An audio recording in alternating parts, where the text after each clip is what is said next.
જય સ્વામિનારાયણ. અમારો ચારધામ યાત્રા પ્રવાસ ઉત્તર તેમજ દક્ષિણ ભારતની યાત્રા પૂર્ણ કર્યા પછી સૌરાષ્ટ્રની પંચતીર્થી એના દર્શન કર્યા પછી અમે હવે કચ્છની ધરા ઉપર જઈ રહ્યા છીએ. કચ્છની ધરા એટલે વચનસિદ્ધ ધરા એમ કહી શકાય કે જ્યાં અનેક વચનસિદ્ધ મહાપુરુષો સંત મહાપુરુષો એ થઈ ગયા. અને કચ્છની ધરા એટલે ગુરુવર્ય રામાનંદ સ્વામીનો જેને અઢળક રાજીવો પ્રાપ્ત કર્યો છે એ ધરા. કચ્છની ધરા એટલે ભગવાન સ્વામિનારાયણે અનેકવાર વચનો આપેલા કે કચ્છની અંદર તમે જન્મ ધારણ કરશો એ ધરા. તો એ કચ્છની ભૂમિ ઉપર અમે દર્શન કરવા માટે જઈ રહ્યા છીએ. ત્યારે તમે જોઈ શકો છો કે હાઈવે ઉપર અમારી ગાડી પસાર થઈ રહી છે અને બીચમાં જ લીલા વૃક્ષો ઉપર રંગબેરંગી પુષ્પ લાગેલા છે. બસ માનવીની જિંદગીનું આવું જ છે કે અજ્ઞાન અવસ્થાની અંદર સંસારમાં પોતાનો લીલોછમ બગીચો છે અને એમાં રંગબેરંગી પુષ્પો રૂપી સંસાર એને ભોગવતો જીવાત્મા જેમ હાઈવે પર ગાડી પસાર થતી જાય છે ને જિંદગી પૂરી થઈ જાય, એવી જ રીતે હાઈવે પર જેમ ગાડી પસાર થાય અને પોતાના સ્ટેશને પહોંચે એમ જિંદગીના છેલ્લા શ્વાસો ક્યારે પૂરા થાય એની કાંઈ જ ખબર નથી. ને છતાં પરમાત્માની પૂર્ણ કૃપાથી અને ખાસ એમાંય માનકુવાના પરમ પૂજ્ય ગુરુતુલ્ય એવા સાંખ્યોગી નાનબાઈ ફઈ તેમજ વડીલ ગુરુ એવા રામબાઈ ફઈ એના આશીર્વાદ લઈ અને જ્યારે અમે યાત્રાની અંદર નીકળ્યા હતા ત્યારે મહાપુરુષોના વચનોને મહારાજે જાણે ફળીભૂત કર્યા હોય એટલે સહી સલામત અમારો યાત્રા પ્રવાસ છે એ પાછા ફરી રહ્યા છીએ. પાછા ફરતાની સાથે કચ્છની ધરામાં પ્રવેશ કરતા પ્રથમ વાગડ વિસ્તાર તરીકે ઓળખાતો રાપર શ્રી સ્વામિનારાયણ મંદિર ત્યાં અમે દર્શન કરી રહ્યા છીએ. સદાનંદ સ્વામી એનો નયનારમ્ય મૂર્તિ તેમજ ઘનશ્યામ મહારાજ, હરિકૃષ્ણ મહારાજ એના શ્રી સ્વામિનારાયણ મહિલા મંદિર બાઈઓનું ત્યાં નરનારાયણ દેવ આદિકના અમે દર્શન કરી રહ્યા છીએ. રાપર થોડું ભુજ 24થી અલગ થાય એટલે બહુ લોકો ઓછા જતા હોય છે, પરંતુ ભગવાન સ્વામિનારાયણ પાવનકારી ચરણકમળથી અંકિત થયેલી આ ભૂમિ છે.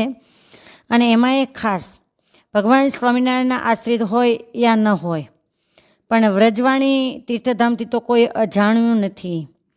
અને કદાચ અનુમાને હું ભૂલતી ન હોઉં તો આ રાપર તાલુકો કદાચ હશે એ રાપર શહેરથી વ્રજવાણી તીર્થસ્થાન છે એ લગભગ 50 કિલોમીટર દૂર આવેલું છે.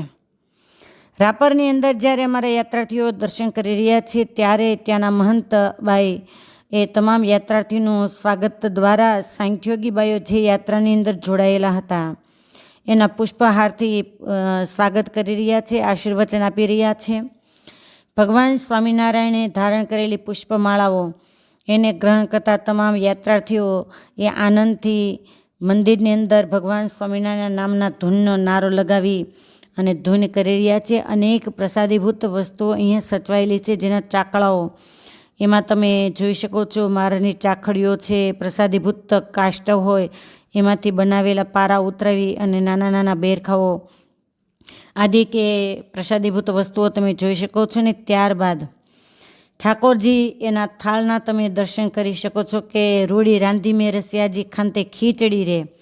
અને ખાસ કહી શકાય કે કદાચ 56 ભોગ ન હોય તો કચ્છના હરિભક્તોને ચાલે, પરંતુ ખીચડી હોય એટલે એના માટે ખીચડી અને છાશ, તો એમાં એને 56 ભોગ આવી ગયા. તો ગમે તે જગ્યાએ જાય અને એમ પણ કહી શકાય કે કચ્છની ખીચડીની અંદર કંઈક તાકાત જ જુદી છે. અને ત્યારે જ આવી રીતે ફળીભૂત અમારી યાત્રા છે એ પૂર્ણ થતી જાય છે. તો આવું આ વ્રજવાણી અને રાપર ધામ એ બાજુમાં જ આવેલું છે. પછી લગભગ આજુબાજુમાં થોડા કિલોમીટરના અંતરે જ કંથકોટ, આધોઈ આદિ તીર્થસ્થાનો એ આવેલા છે. આ તીર્થસ્થાનોના દર્શન કરતાં અમારો યાત્રા પ્રવાસ એ આગળ જઈ રહ્યો છે.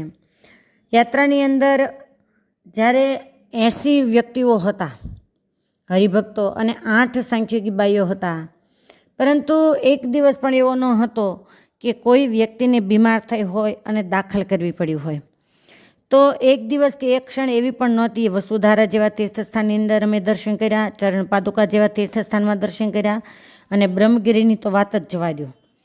તો આવા કઠિન ચઢાણવાળા તીર્થસ્થાનો હતા, છતાં એક પણ વ્યક્તિ એવી નહોતી કે જે હિંમત હારી અને નીચે બેઠા હોય. અને કેદારને તો કોટી દંડવત પ્રણામ, છતાં પણ તમામ લોકો એ ભાવથી, આનંદ અને ઉત્સાહથી યાત્રાની અંદર જે તીર્થસ્થાનો હતા એમાંથી એક પણ તીર્થસ્થાન એને છોડ્યું નથી. ત્યાર પછી અમે અંજાર ભગવાન શ્રી સ્વામિનારાયણના પાવનકારી ચરણારવિંદથી અંકિત થયેલી એવી પવિત્ર ભૂમિ ત્યાં દર્શન કરી રહ્યા છીએ. આપ અંજારનું શ્રી સ્વામિનારાયણ મંદિર એના દર્શન કરી શકો છો કે શિખરબદ્ધ મંદિર, એ નયનરમ્ય મંદિર, એના હમણાં થોડા વર્ષો પહેલાં જ મૂર્તિ પ્રાણ પ્રતિષ્ઠા મહામહોત્સવ ઉજવાયો હતો.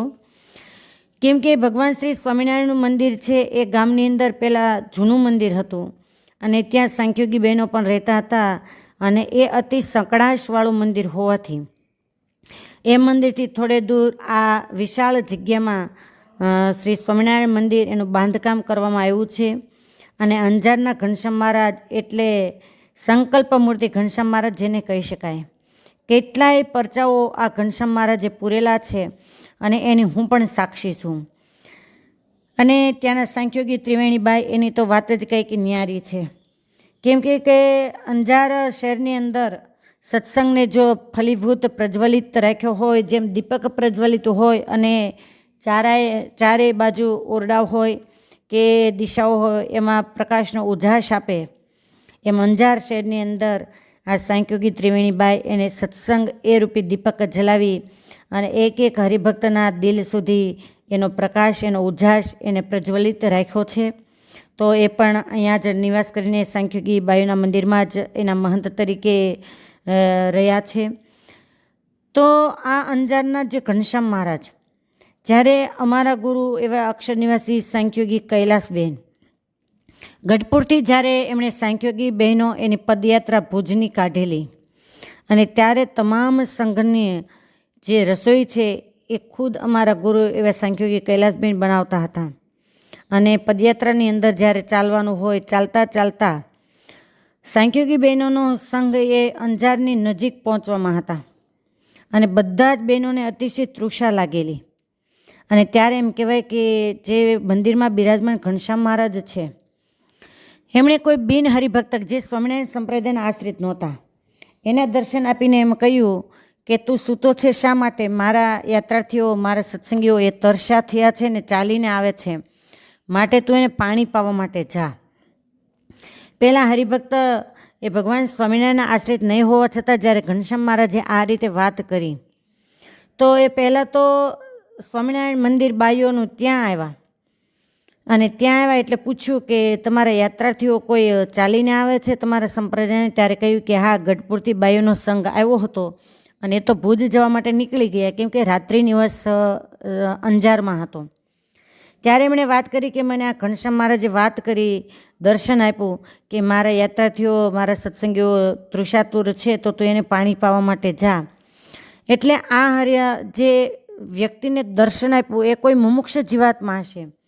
તો એને એવું લાગ્યું કે જો ખુદ ભગવાન મને આ રીતે આજ્ઞા કરતા હોય તો મારે ચોક્કસ એને તૃષા કહેતા પાણીની તરસ તો બુઝાવી જ. પરંતુ બન્યું હતું એવું કે અંજારથી આગળ હતા ત્યારે બધાને તરસ લાગેલી. પછી તો એ લોકો પહોંચી ગયેલા અને આગળ જવા માટે પણ નીકળી ગયેલા. તરત જ પેલા ભાઈ છે એમણે આખા લીલા ત્રોપા કહેતા શ્રીફળ, એ ત્રોપાનો આખો 3 પૈડાવાળો જે ચકડો કહેવાય એ ભરી, રિક્ષા ભરી અને જ્યાં યાત્રાર્થીઓ રસ્તા ઉપર જઈ રહ્યા હતા ત્યાં પહોંચી ગયા અને બધી જ હકીકત જણાવી કે મને મંદિરમાં બિરાજતા એવા ઘનશ્યામ મહારાજે દર્શન આપીને આજ્ઞા કરી છે, સૂચના કરી છે કે મારા સત્સંગીઓને તરસ લાગી છે. હવે ત્યારે તો હું પહોંચી ન શક્યો, પરંતુ હવે તમે આ મારા લીલા ત્રોપા છે, નાળિયેર, એને ગ્રહણ કરો. અને બધા જ યાત્રાર્થીઓ કહેતા પદયાત્રીઓ છે એને આ રીતે ત્રોપા પાયેલા, લીલા નાળિયેર પાયેલા. એવું આ શ્રી સ્વામિનારાયણ મંદિર અંજાર કે ભગવાન સ્વામિનારાયણના ચરણ કમલથી અંકિત થયેલી આ ભૂમિ છે. અને એમાંય ખાસ કચ્છની અંદર, ધરાની અંદર પ્રખ્યાતિને પામેલા એવા જેસલ, એ જેસલ જાડેજા એની સમાધિ સ્થળ પણ આ જ ભૂમિ ઉપર આવેલું છે કે તોરલે 3 નર તારિયા, સાત સતીઓને સધીર, જેસલ જગનો ચોરટો, એને પલમાં કીધો પીર, તો એની સમાધિ પણ આ સ્થાનની અંદર જ આવેલી છે ને હજારો લોકો એ સમાધિ સ્થળે પણ દર્શન કરવા માટે જાય છે.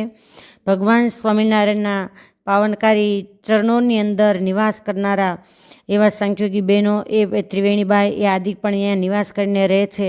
અને એની યાદ શક્તિ એટલે જોરદાર, કે જેને આખું બાલ ચરિત્ર એક કંઠસ્થ હોય, એક શબ્દ પણ ફેરફાર ન હોય. અને જે ત્રિવેણીબાઈ એમને અમારા ગુરુ એવા અક્ષર નિવાસી પૂજ્ય બેન એની સાથે ખૂબ જ લાગણી અને લગાવ હતો.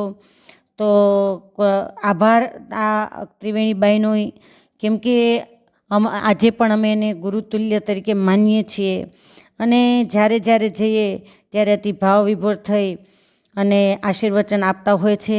તો આવું આ અંજાર ધામ એના દર્શન કરી અમારી યાત્રા એ આગળ જઈ રહી છે. અસ્તુ બધાને ભાવથી જય સ્વામિનારાયણ.